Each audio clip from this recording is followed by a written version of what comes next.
Good morning to those watching in the United States and good evening to those in South Korea. We are delighted to be working with the Korea Institute for International Economic Policy and to have two distinguished guests from the Peterson Institute for International Economics to join us today to talk about the future of global value chains. To start off, I'd like to turn things over to KAI President Kathleen Stephens. Ambassador Stephens?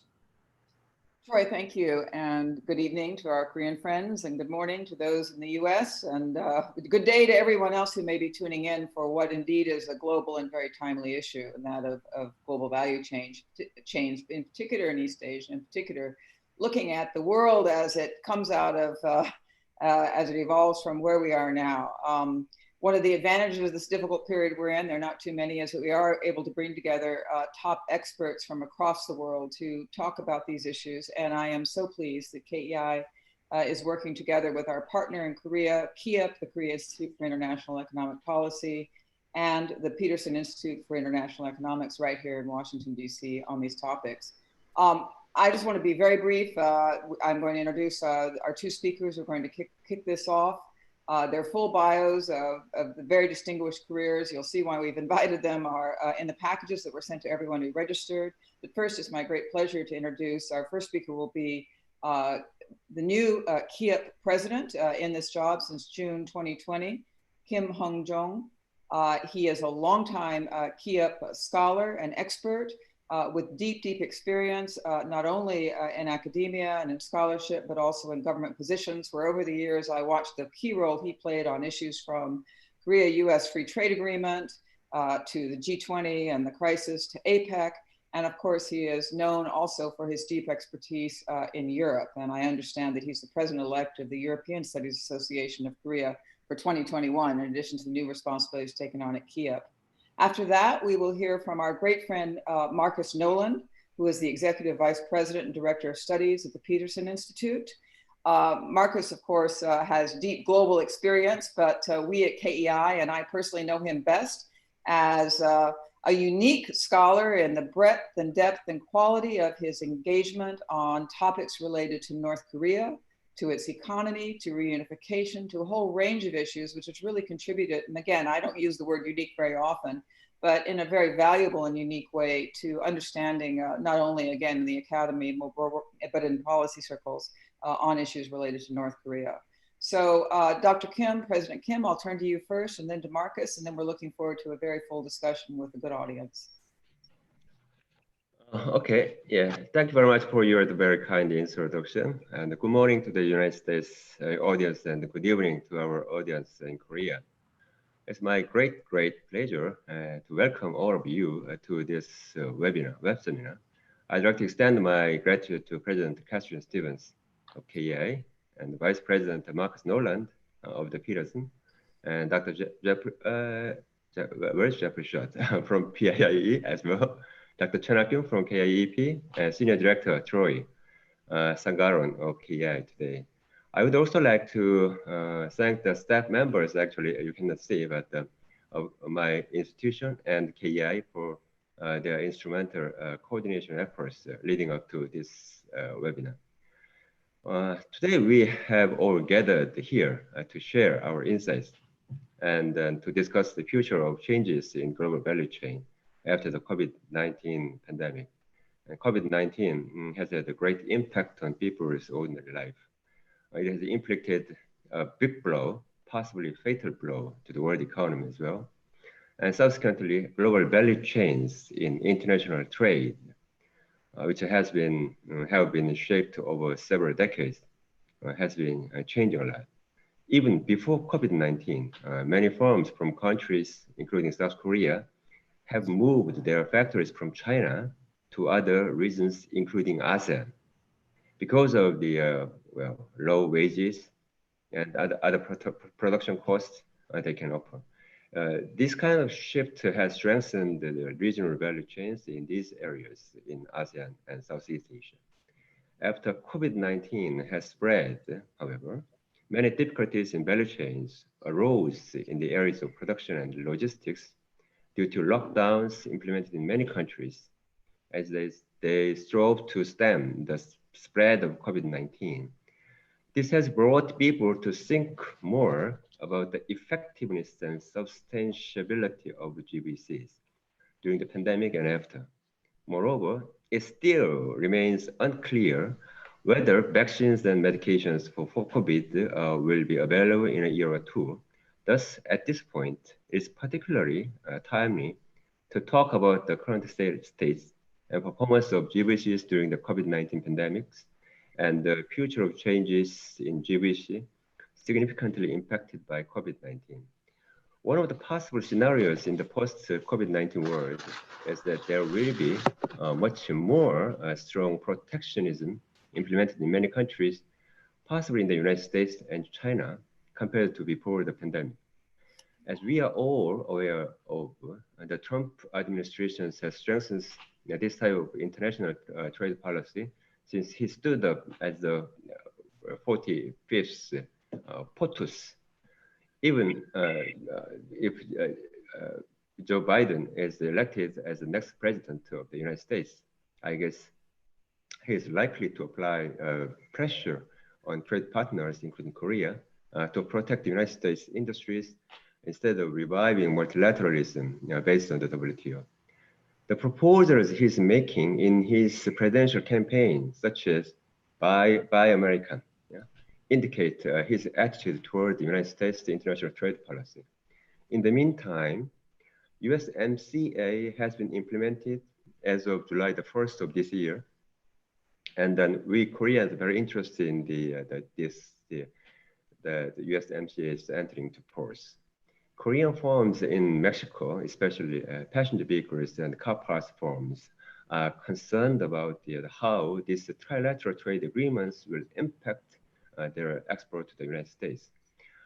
They will face high tariffs if they do not meet the regional value content and labor value content requirements.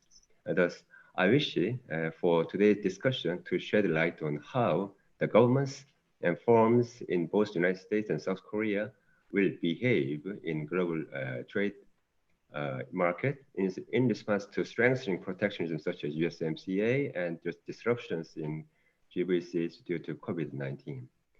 Once again, I extend my warmest appreciation to all participants for joining this webinar, and I look forward to opening discussions where ideas can be expanded and insights can be shared. Our discussions on these important topics will also help us to prepare strategies in response to the economic hardship caused by the COVID-19 pandemics. Thank you very much. 감사합니다. Thank you. Yes.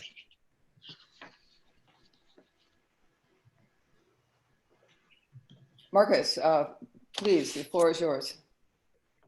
Thank you. On behalf of President Adam Posen, I would like to thank Ambassador Stephens and President Kim for the opportunity to participate in this seminar.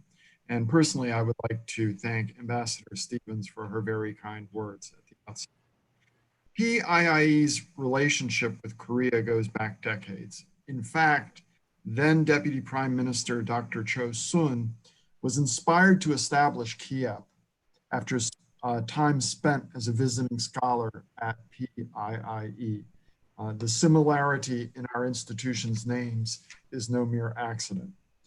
Later, at the urging of then Minister of Trade and Industry Han Duck-soo, one of today's participants, Jeff Schott, co-authored with former KIEP scholar Chae In-bam a blueprint for what eventually became the Korea-US Free Trade Agreement. So our institution's common historical roots run deep. But today we face new and significant challenges. Globalization and its highly articulated cross-border supply chains were already under strain politically before the outbreak of COVID-19. The pandemic has created both logistical challenges for producers and political demands for the reshoring of production. These issues are particularly acute in the United States, which has not managed the pandemic well. A basic question confronting Korean American firms is how to serve the still large US market, recognizing that the pandemic is creating ongoing political risk for logistics and investment. At the same time, the US has emerged as a source of policy disruption, particularly in regard to its trade disputes with China. which have collateral effects on third parties, including Korea. In short, the US has gone rapidly from a safe haven to a relatively risky environment, and from a source of global political leadership and stability to a source of potential policy disruption for Korea and other countries. These are extensive and critically significant challenges, but I am confident that our speakers today are up to the task. So with that, I would like to get out of the way and return the floor to our KEI hosts. And I look forward to our discussion. Thank you very much.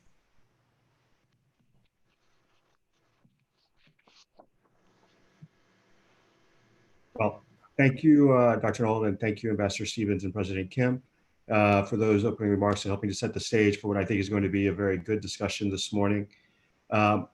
You should, as Ambassador Stephens said, have their full bios, but as you all know, Jeffrey Schott is a senior fellow at the Peterson Institute for International Economics, and Dr. Choi Nakgyoon is a senior research fellow at the Korea Institute for International Economic Policy. And to sort of start things off, as we've already seen, there are already questions about global value chains prior to COVID-19 from the US-China trade war, from other trends within the international trading system. But those questions have only grown as the pandemic has spread. Since the pandemic hit, we've seen significant declines in GDP and trade. In the second quarter, South Korea's GDP dropped by 3.3%.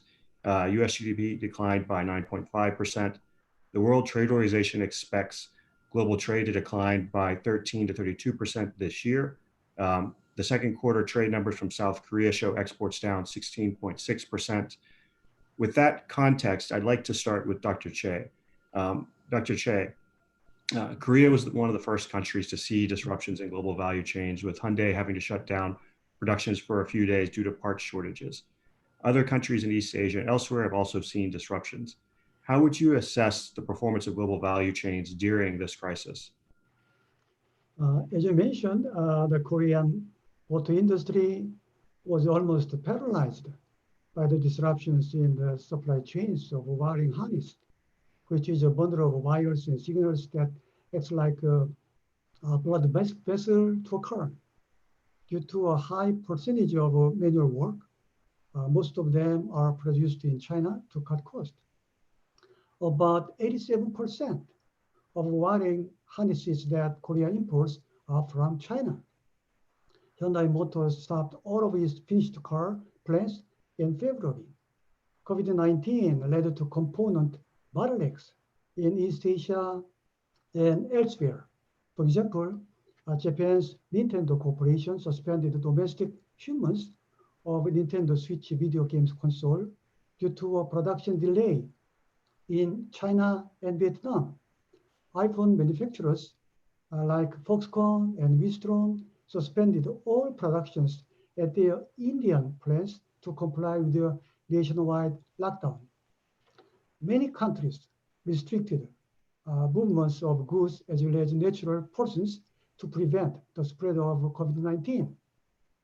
As a result of such measures, global supply chains based on seamless connectivity ended up being almost frozen because the whole system of supply chains can be disrupted when even one single part or component is lacking.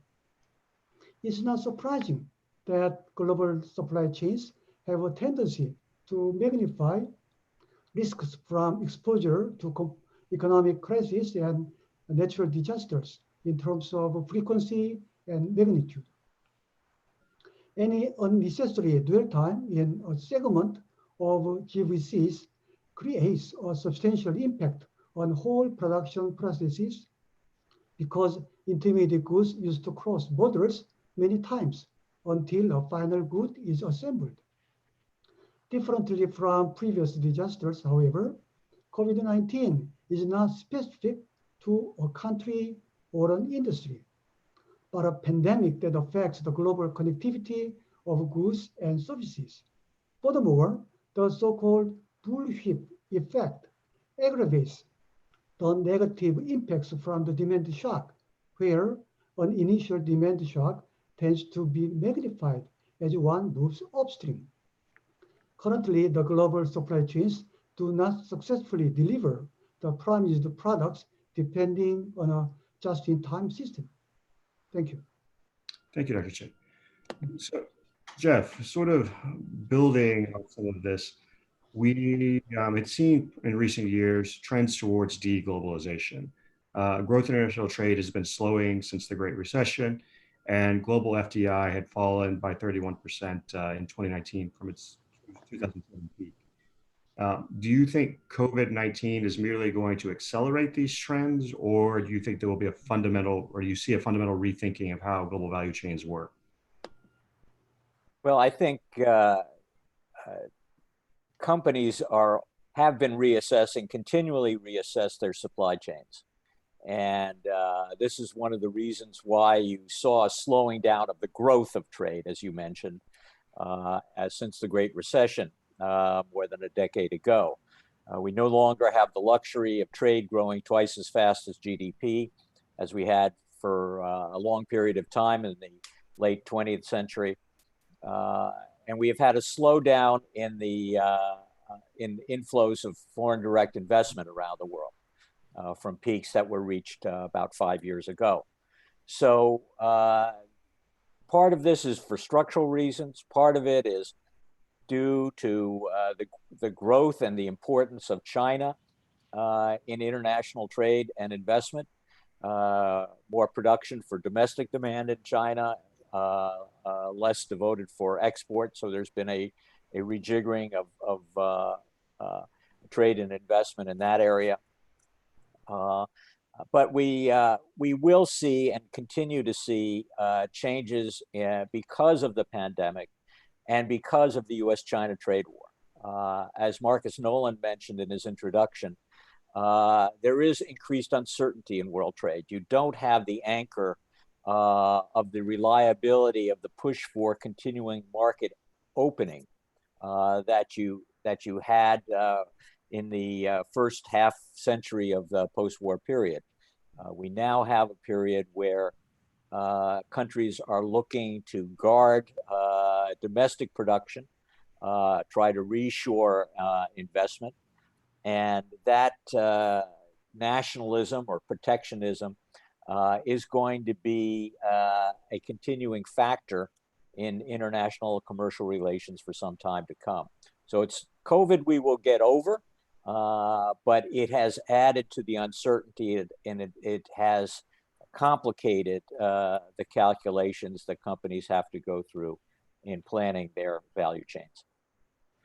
So, Dr. Choi, sort of building off Jeff's comment about how China's grown in importance and how you have this U.S.-China trade war, how has that disruption impacted South Korean firms' thoughts on supply chains, and how has that then impacted global value chains in East Asia? Okay, the U.S.-China trade war has affected Korean trade in the following two ways. First, Korean exports of intermediate goods to China have been affected by higher U.S. tariffs on goods from China because Chinese producers import Korean parts and components to export final goods to the U.S. market for consumption. And then China's share in the total Korean exports of intermediate goods in 2019 turned out to be about 28%, and its value was about $108 billion. Second, China will possibly substitute the U.S. products for Korean ones because China agreed to expand its imports of various products from U.S. in order to conclude the phase one trade deal. China is expected to purchase an additional $200 billion of U.S. goods and services until next year. A shopping list of U.S. goods proposed by China covers not only agricultural products and services, but also manufacturing products, including machinery, electric equipment, and automobiles, in which Korea's market share was about 15% in 2018. The U.S.-China trade war is expected to have negative effects on East Asian trade and investment. This is because the distinctive structure within the East Asian US production system. China used to assemble parts and components imported from East Asian countries and export final products to the US market. For example, Korean export value to China amounted to about $136 billion, which takes about 25% of Korean total exports last year.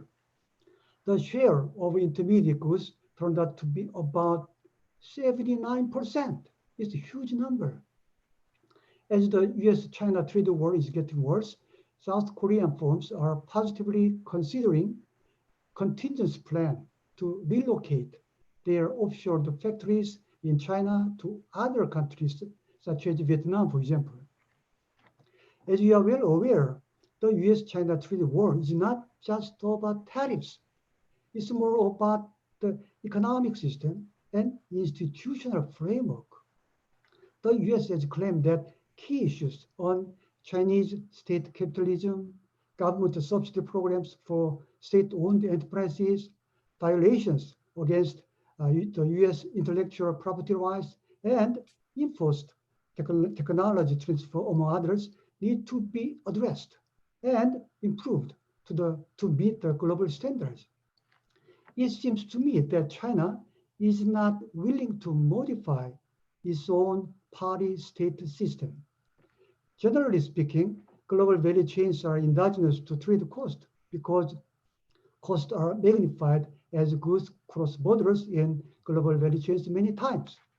Government policies have been more than ever interdependent.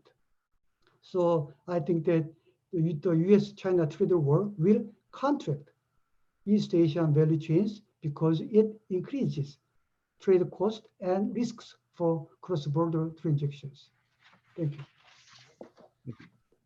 So, Dr. Choi, I'd like to stick with you for a moment. And, one of the responses that governments have had to either, the U.S. response to China's, trade restrictions, its own economic system, and then to COVID-19 has been to push the idea of reshoring.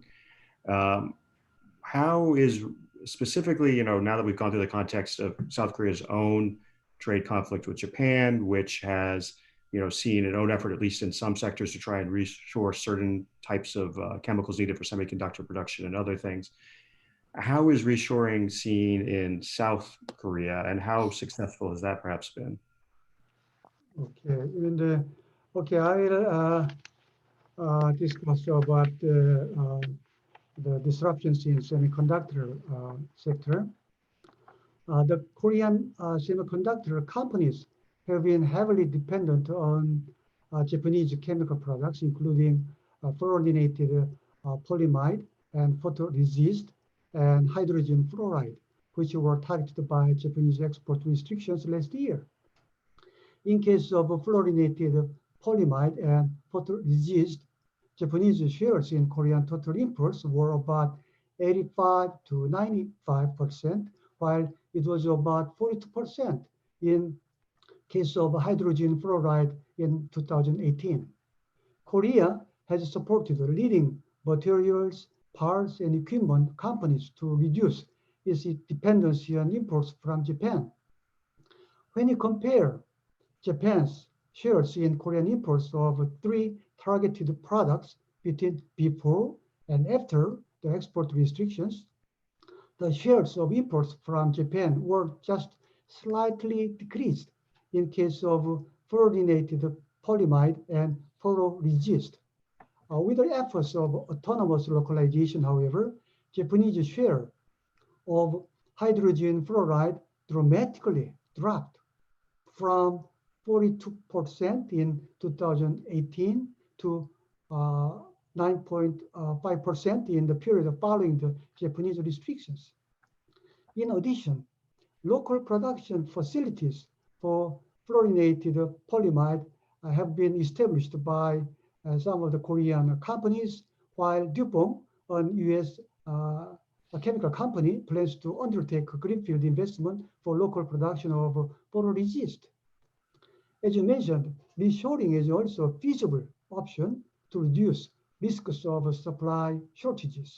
The Korean government has implemented support programs for reshored companies since 2013, but it turned out that average number of reshored companies was about only 10 between 2014 and 2018. This statistic indicates that Korean firms did not actively undertake reshoring strategies considering cost and benefits accruing from moving production facilities. Instead, various responses through inventory management of raw materials and components, expansion of local production, attraction of foreign direct investment, and diversification of import sources are needed to tackle risks for global value chains, shown in responses to Japanese export restrictions. In case of display in the industries, for example, Korean companies have moved their assembly lines from China to Vietnam in consideration of competitiveness in module processes. Jeff, I'd like to stick with the topic of reshoring and talk about the United States. Reshoring has been an objective of the Trump administration, but we have an election in November. As President Kim mentioned, sort of in the lead up, even former Vice President Biden has put in some things in his plan that suggest that reshoring might remain part of any plan that he has going forward. In terms of reshoring in the US, where do you see policy going, regardless of who wins the election this November?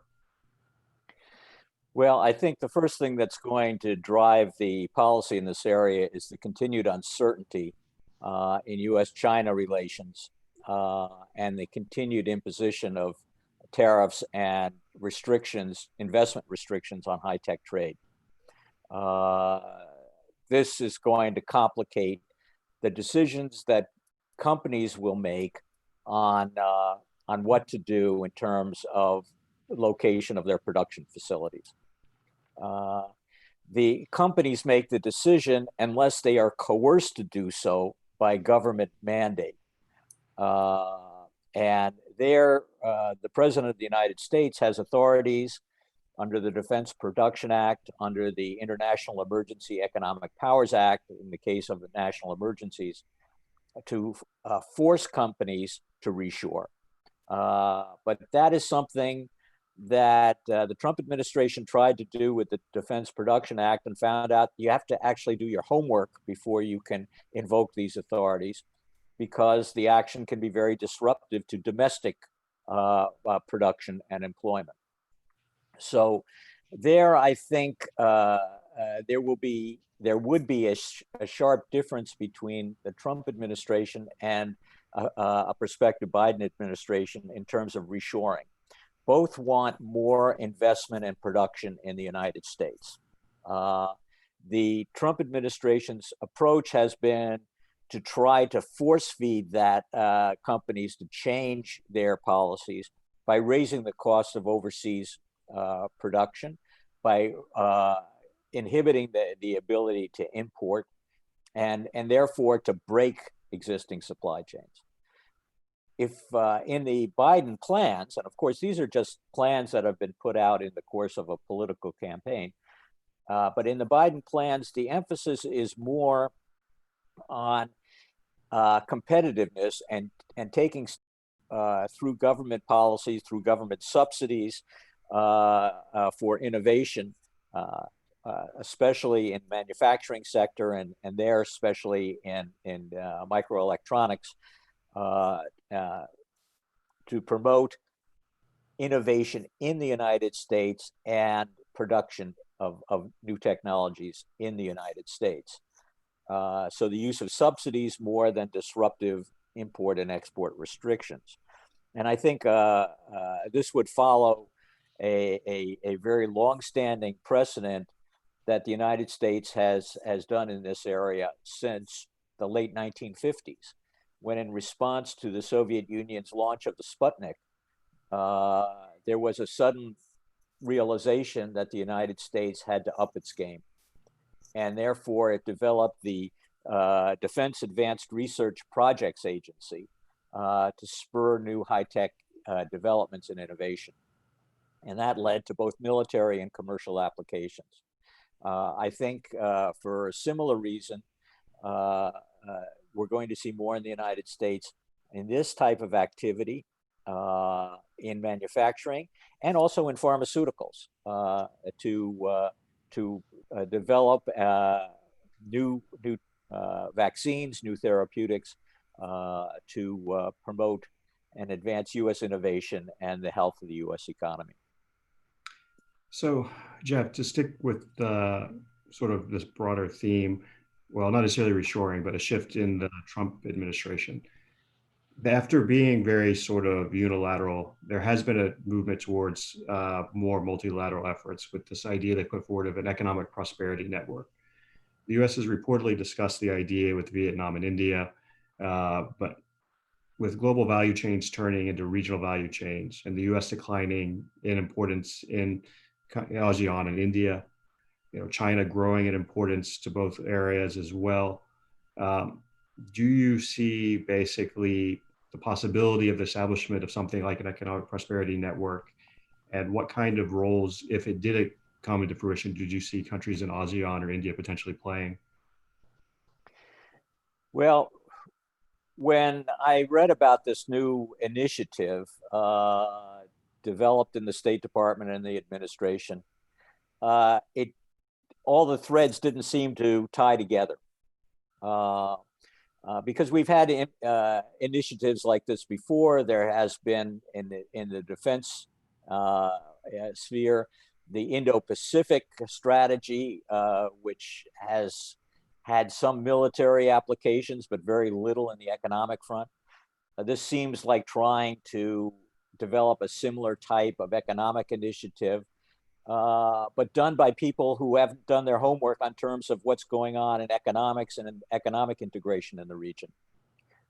This is a pretty harsh criticism of the Trump administration and the State Department. But a system like this doesn't take into account that the Regional Comprehensive Economic Partnership has already been signed and that China is part of it, and so is Korea and Japan. And India is not part of it. And one of the reasons why this agreement has value is it has regional content rules, which will encourage the continuation of the investment in supply chains among the 15 countries. So in this sense, Korea may not be investing more in China for a variety of reasons, but it may be investing more in Vietnam, as Dr. Choi has said, because it will have the benefits of access to China and the other RCEP economies. So this is a problem of economic statecraft developed without doing your homework in terms of what's going on in the marketplace and in among the economies, and taking into account the deep ties that ASEAN has to China. The first half of this year, ASEAN as a whole is the #1 trading partner of China in the whole world. Part of that is pandemic related because Europe's trade has been cut back and the US trade has been cut back. But ASEAN is an important player in the Chinese economy, and that's not going to stop being an important player in the Chinese economy. So the attempt through an economic prosperity network to try to isolate or contain China, which may be the view in the State Department, among some people in the State Department and among the National Security Council, I think is not a very well thought out strategy. Thank you. Dr. Choi, so we've been talking about reshoring, the movement of global value chains, but there are economic reasons why global value chains have developed. How feasible is it to move them outside of China or to engage in significant reshoring? COVID-19 is often given as one of the risks that shows the risks of extended supply chains. but are there also risks in shorting them or completely returning production domestically? Okay.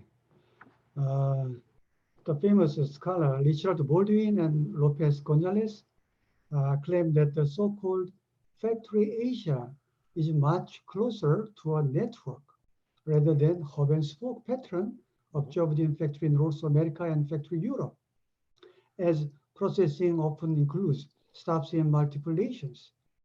According to my recent study, Asia imports more intermediate goods than Europe and America because it assembles parts and components to export the final goods to foreign countries. I think that it will not be feasible to engage in significant reshoring in the short term due to the network structure of Asian value chains. The future of global value chains, however, will be different from the pre-COVID-19 era in the long term. There have been considerable debates on how to maintain a resilient and autonomous global value chains. Generally speaking, the future of global value chains is determined by various factors, including production cost, trade cost, technological innovation, global geographic distribution of demand, and preparedness to meet supply chain risks. Recently, many countries have recognized the necessity of setting up resilient and autonomous global value chains from the perspectives of national security strategy. These drivers of change will be conducive to consolidation of global value chains around the regional and local hubs closer to end markets. Value chains will be more regional than global. The contraction of global value chains will be accelerated by reshoring and nearshoring of the offshore production facilities by multinational enterprises. As we are all aware, however, there are risks in shortening global value chains or completely returning production domestically. This centralizes production facilities and fails to diversify risks in supply chain management. In addition, it may result in inefficient supply chains in terms of production cost if offshore production in a wide range of industries will be returned domestically. In this context, the future configuration of global value chains will depend upon the dynamic factors, including digital transformation and supply chain risk management to a larger extent than other factors in the long term. The future global value chains should be improved by digitalization and automation of production systems facilitated by Industry 4.0. In addition, risks for supply chains should be mitigated by various strategies, including reshoring and relocation, among others. When I analyzed multi-regional input-output data released by the Asian Development Bank between 2015 and 2018, it turned out that global value chains have been differently transformed depending on production locations and industries. This result indicates that global firms need to take differentiated approaches depending on production locations and industrial sectors to optimize their production efficiency and mitigate risks in supply chains. Jeff, you had mentioned RCEP and its role in regionalization. Dr. Choi just talked about how supply chain or global value chains will become more regionalized.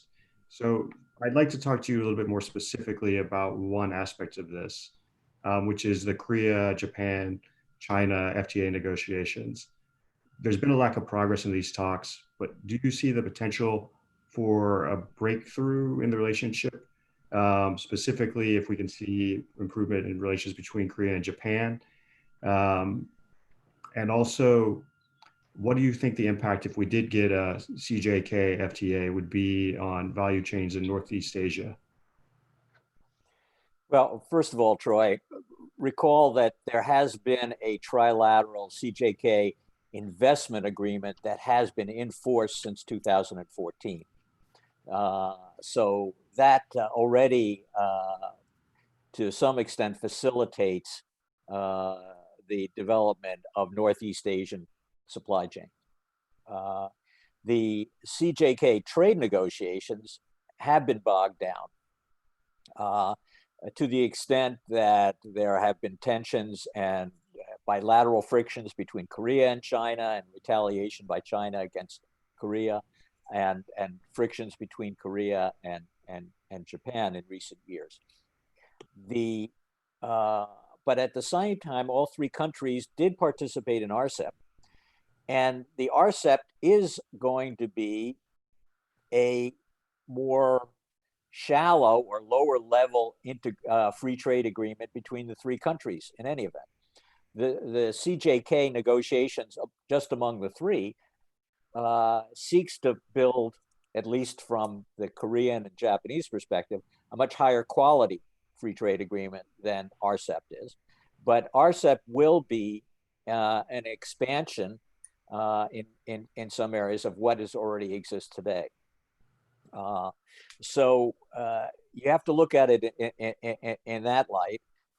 You have a CJK in the context of the RCEP agreement.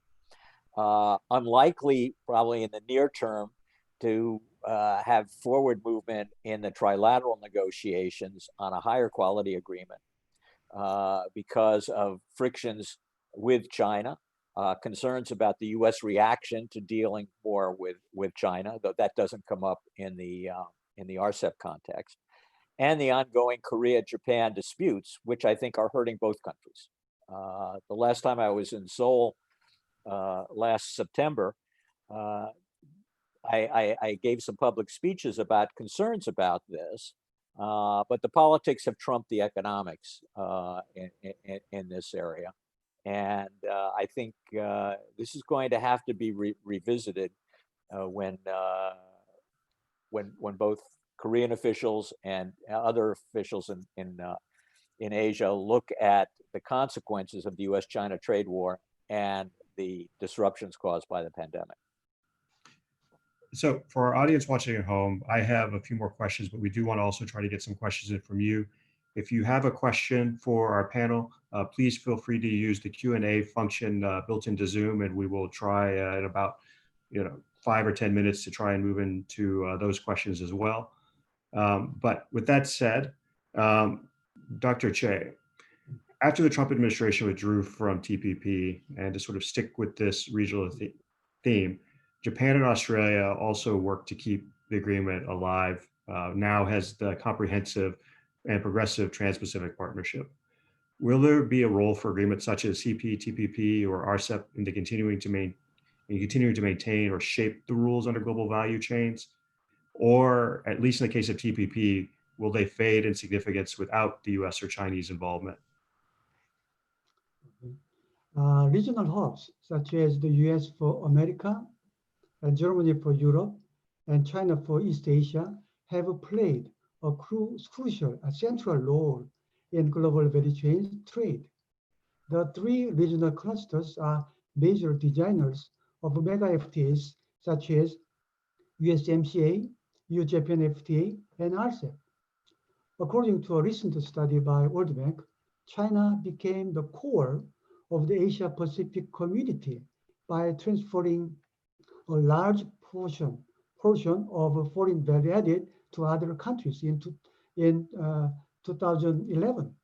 The relative distance between European and Asia-Pacific communities shortened, and more countries joined global value chains through some of the main hubs.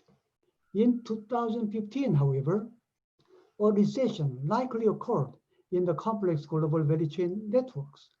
In particular, the North American Free Trade Area, East Asia plus ASEAN, and Europe were again isolated, which indicates that complex global value chains have declined in the pre-COVID-19 era.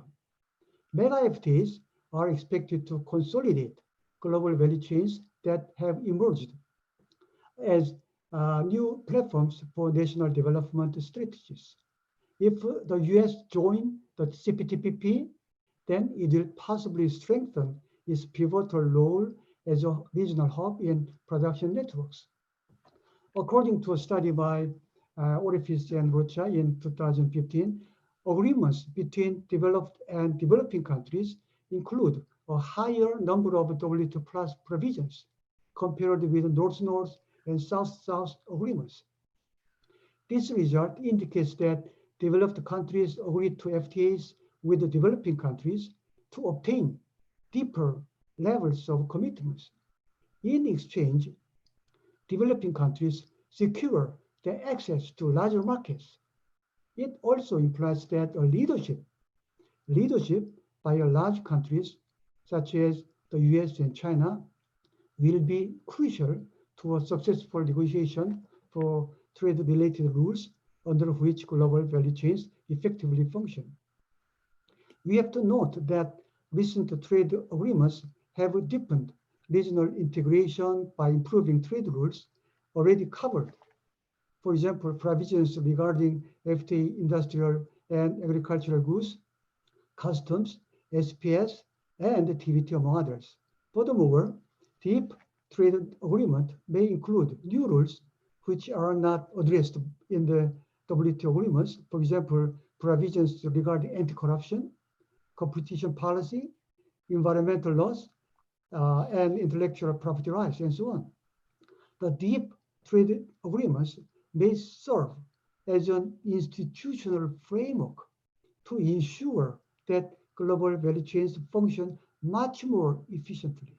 In this context, regional trade agreements such as RCEP will lead to improve trade rules already covered and include new rules in order to have significant impact on the global value chains.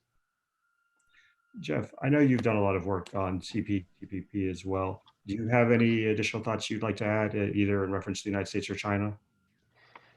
Well, the first thing about the CPTPP is that it is in force, but only 7 of the 11 countries have ratified it.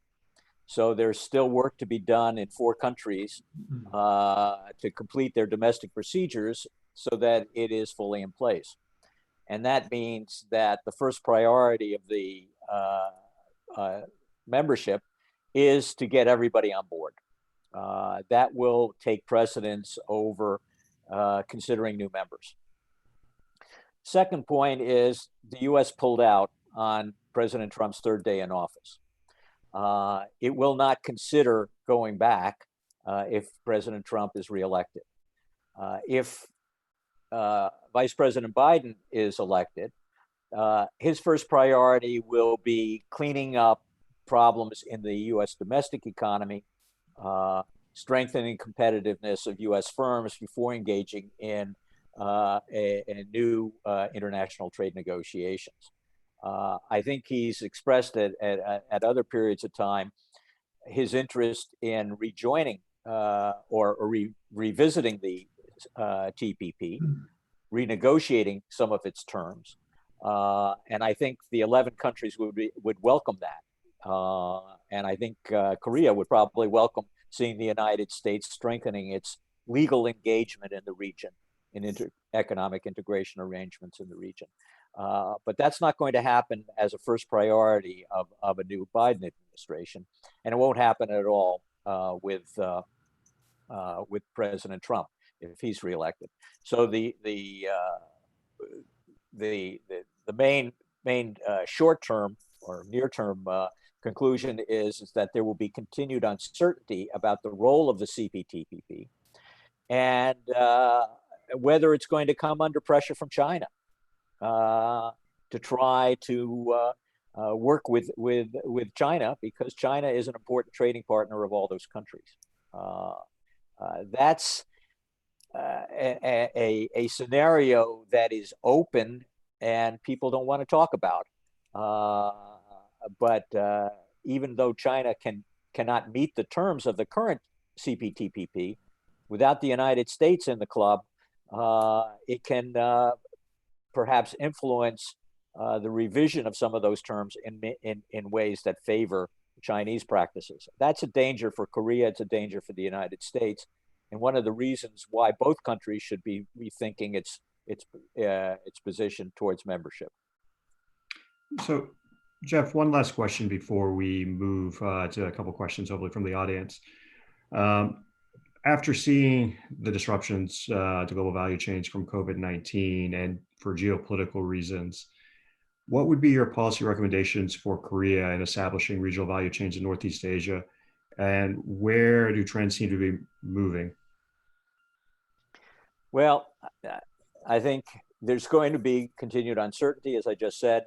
So the first thing is implement RCEP, deepen ties, particularly with ASEAN. Korean companies are already doing this, so support Korean companies in that regard. There is a new reshoring plan, similar to what Japan is doing, similar to what Taiwan is doing, similar to what India is doing, and similar to what the United States under Trump is considering in the semiconductor industry, which could affect the access of Korean firms to the U.S. market, and continuing problems with restrictions on high-tech trade and investment. So under those circumstances, implement RCEP, and I think start rethinking policy towards the TPP.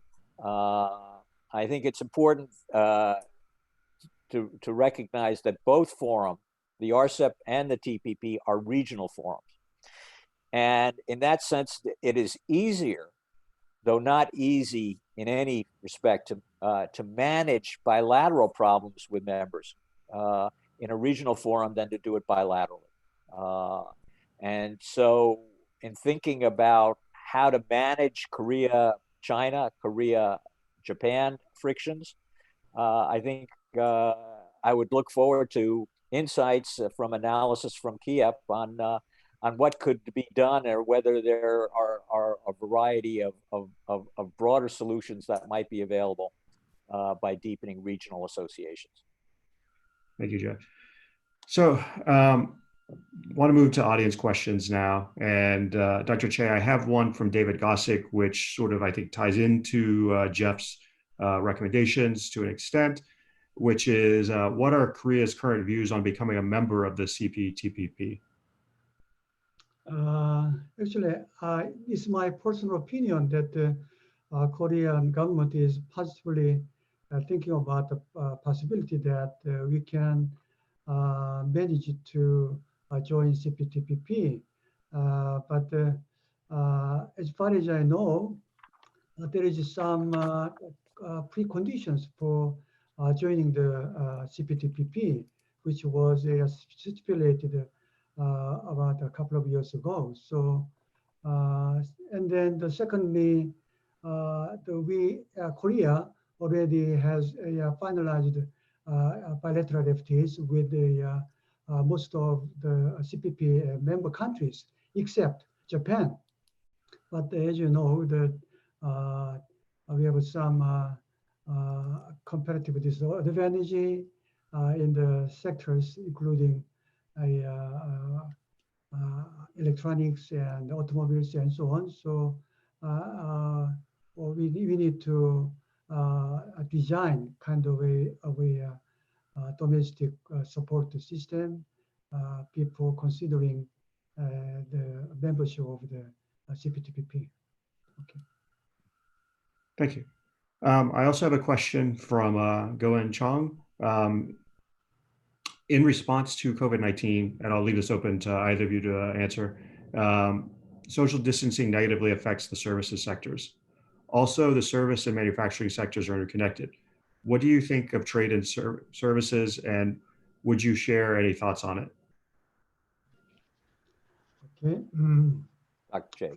Actually, Korean retail and wholesale trade, transportation, and accommodation and restaurants among service sectors showed negative growth in the first quarter of this year. For example, the growth rate of retail and wholesale trade dropped from 1.3% in the first quarter of last year to minus 3.2% in the first quarter of this year. And the growth rate of transportation services, which already went into the negative territory at minus 0.7% in the first quarter of last year, got worse. In the first quarter of this year, it went down to minus 10.2%. It seems to be difficult to revitalize air travel industries until vaccines and or treatments will be developed sometime in the future. Currently, many countries limit the number of flights to stem the spread of COVID-19 through incoming passengers.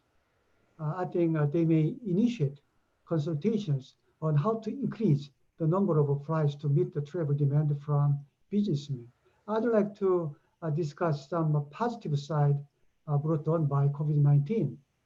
For example, the demand for so-called untapped service businesses such as e-commerce, digital finance, online education, and digital healthcare have expanded substantially since the spread of the COVID-19. Increased global demand for digital trade and fast development of digital technologies are expected to strengthen the mega trend of the digital transformation. I think that there is a positive side. Thank you. So I have a question from an anonymous attendee, and Jeff, maybe this one is something you can touch on. They asked what the prospects are for a transatlantic trade preferential deal after the presidential election.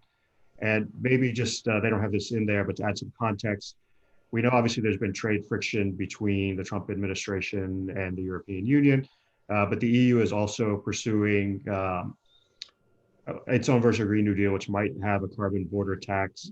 And there's also the digital trade dispute tax. So what do you see the prospects for that and how global value chains might end up shifting transatlantic on the transatlantic side? Well, again, it depends in part on what happens in the US election. Nothing's going to happen this year, except growing friction. And because of the friction in those areas and others, it's going to be increasingly difficult to deal with a revival of a transatlantic free trade agreement, a comprehensive agreement. I think the first task will be to try to prevent things from getting worse. We have that because of the digital services tax, as you mentioned, because of massive U.S. agricultural subsidies, because of the ongoing Boeing Airbus dispute, though the airline industry is directly or indirectly getting massive subsidies now from both sides just to keep their customers in business. That ought to be taken into account when one is considering the distortionary impact of subsidies on these industries. So I don't see a lot happening in terms of the transatlantic relationship in terms of a comprehensive deal. I can see the United States and the European Union working more closely together on plurilateral agreements, on a new access to medicines pact, on dealing with climate change and trade. And those are very important initiatives that would have high priority in a Biden administration, but also I think could be worked on, at least the medicines part, if Trump is reelected. Climate change would be off the table, but that's an issue that really drives a big wedge between the United States and Europe in terms of political support for working with each other. You go to Europe and you find that very few people want to deal with the United States for that and a number of other reasons. Well, thank you, Jeff, and thank you, Dr. Choi. This has been a really great discussion. I think we've covered a lot of ground and hopefully shed some light on some of these changes of how global value chains might shift in the post-COVID-19 era, specifically in East Asia. And I hope we're able to all get together sometime in the future so we can have this discussion in person rather than virtually. But thank you again. Thank you.